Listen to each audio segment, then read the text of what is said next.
ও খুব সহজেই সবার সামনে নুসরতের গোপন কথা ফাঁস করে দিলেন বন্ধু মিমি।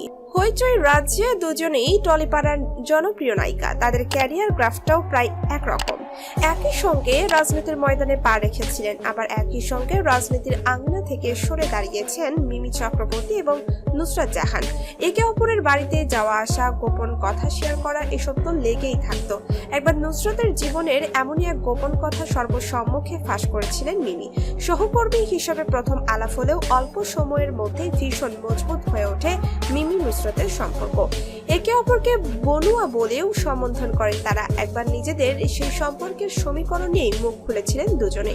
শাশ্বত চট্টোপাধ্যায় সঞ্চালিত অপুর সংসার শোয়ে এসেই এই নিয়ে কথা বলেছিলেন তৃণমূলের দুই প্রাক্তন সাংসদ। শাশ্বত প্রশ্ন করেছিলেন, নুসরাতের জীবনের এমন কোনো গোপন সত্যি যা কেউ জানে না? জবাবে হাসতে হাসতে মিমি বলেন, বসিরহাটের প্রাক্তন সাংসদ নাকি খুব সহজেই ঘুমিয়ে পড়তে পারেন। তার কথায় আমি পারি, তবে ও একটু বেশিই পারে। মাঝে মাঝে যেন কোথায় হারিয়ে যায়, ও ভুলে যায় যে ও নায়িকা, ওকে সংলাপ বলতে হবে। এরপর রলিং বলার সঙ্গে সঙ্গে ও খুব সহজেই প্রশ্ন করতে পারে, আমায় যেন কি করতে হবে। দর্শক বন্ধুরা, ভিডিওটি আপনার কাছে কেমন লেগেছে তা অবশ্যই কমেন্ট করে জানাবেন। ভিডিওটি ভালো লাগলে শেয়ার করে দিবেন। ধন্যবাদ।